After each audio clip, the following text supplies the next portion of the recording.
If you understand open questions, then your book will become impossible to put down. There should be multiple open questions running through your book in parallel at the same time. From big questions like, will the hero save the day, to small questions like, will side character D get to their interview on time? Knowing how to manage open questions in your book will make it so that your readers find it very difficult to put your book down. I'm AAWatson. I've been writing fiction for 18 years, and in the last 18 months alone, I've written 500,000 words. 80,000 of those words I actually filmed and wrote on camera and posted across 65 videos on this very YouTube channel. And I've published 25 short stories in video format to this YouTube channel as well. In this video, I'm going to go through 3 techniques that I use to manage open questions in my writing to keep readers captivated. Number 1, multiple point of views,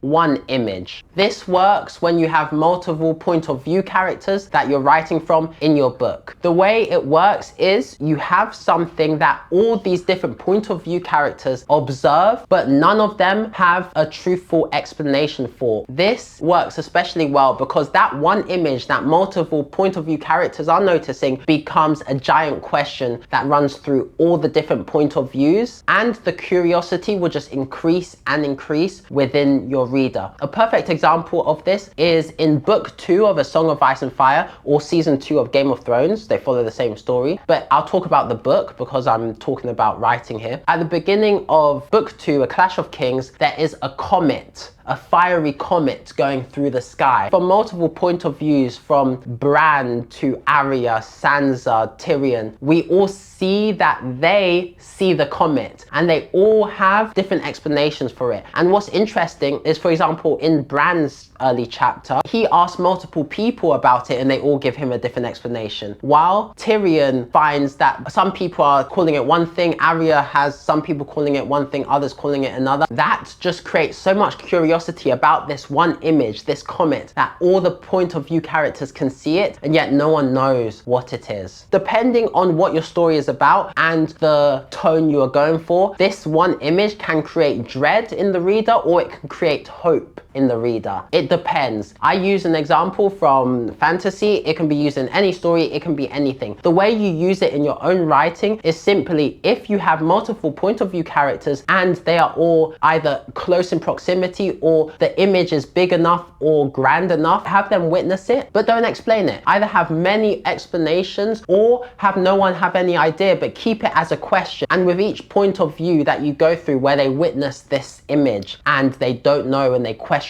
what it is, the curiosity in the reader continues. And that is a perfect way to keep an open question until whenever you want to close it and give the answer. That will keep the reader hooked. That will just add to the curiosity. Just another reason why they want to read. They have the plot, they have this question, just another reason. I like to delay confirmation of what this is as long as possible. Sometimes I might not even confirm what it is in the whole story. It depends on the story. I don't think in the techniques that I talk about there is 100% correct way to do it for every story. There's a bit of feeling, a bit of what exactly you want to write and how you want to write it, but I tend to want to delay the confirmation as long as I can. Technique number 2 is more technical. Well, I guess they're all technical. I call them techniques, but it's to do with numbers, and it's about how many open questions you should seek to have running in your book at any one time. I looked through and analyzed my writing from the last 18 months, and I saw that in general, I tend to have, depending on the length of the story and how complex it is, somewhere between 6 to 8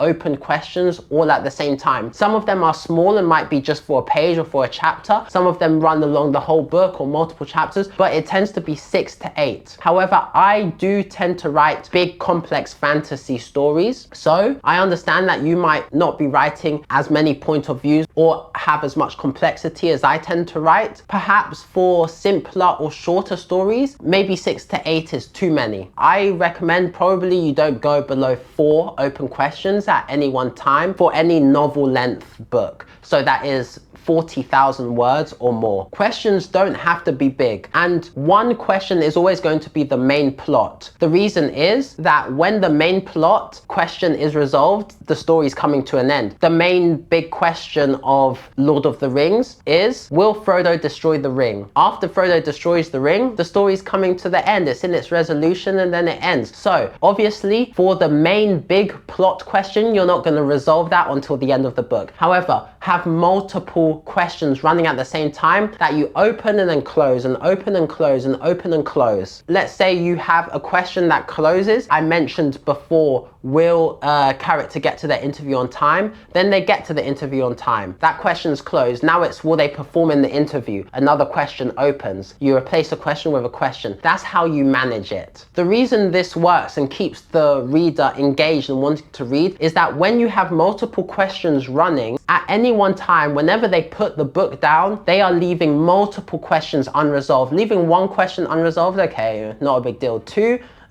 3, 4, 5, 6, when you have 7 questions that the reader really wants to find out what happens and they put the book down or they stop the book and they won't find out, that's when you have them. 1 thread is easy to walk away from. 6 is not. A good way to check this in your writing is for each chapter, just go through and think about what open questions you have. What question has been presented that has not yet been resolved? At the end of each chapter, make a list of them. If you go below 4, then see the new question. Make sure it's obvious to the reader that a new question has been opened up. Technique number 3 is to withhold non-essential information. I have noticed that writers tend to want to over-explain plot elements. And I understand because I often did this. I would feel like, oh no, this isn't explained enough. The reader needs to know the backstory and how this led up to it and all that. But I've slowly over time moved away from that. And I actually am the opposite, where I only want to give the information that is absolutely necessary for the reader to understand and follow the story. And anything else, I like to withhold as long as possible. I'll give an example from the book I'm writing right now, which I'm in draft 3, is there is a character who has a very unusual power, some weird ability that seems very odd in the world. I do not explain what that power is or how it has come about for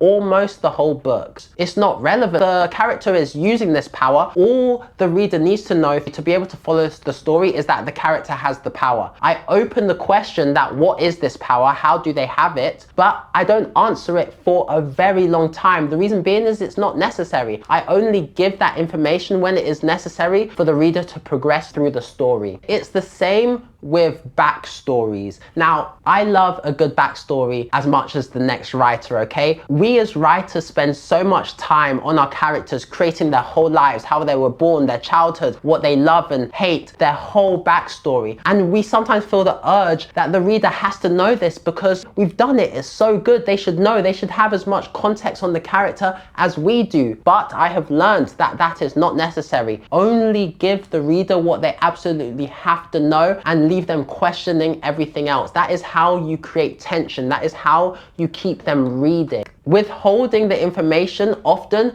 does more for the character than giving away the information freely that is not necessary for the reader to understand in the moment what is happening. How do you do this in your own writing? You will need to differentiate what the reader needs to know to be able to just follow and understand the story and what you want them to know to fill in the gaps. Okay, that's going to be tough. Be harsh. What do they need to know to follow the story? Because if the reader doesn't understand what is happening, they will stop reading. If they're confused, if they don't understand, if they're not following, they will also stop reading. So give them enough that that doesn't happen. Withhold the rest. You'll have to be harsh. And then the information that you want them to know, withhold it as long as possible so that you can reveal it only when it is absolutely necessary for the story. And sometimes this might be hard to hear. I know this because it was hard for me to get my head around it. But sometimes that information or that amazing interesting backstory you created for your character will never be necessary, and it will never go into the story. And you've created it and it's good for yourself to use as context to write the character, but the reader will never know, and that is fine. And there you have it. Those are 3 techniques that I use to manage open questions in my books to keep the readers as captivated as I can possibly make them. I hope you liked this video. I hope you learned something. I hope you can use these techniques in your own writing.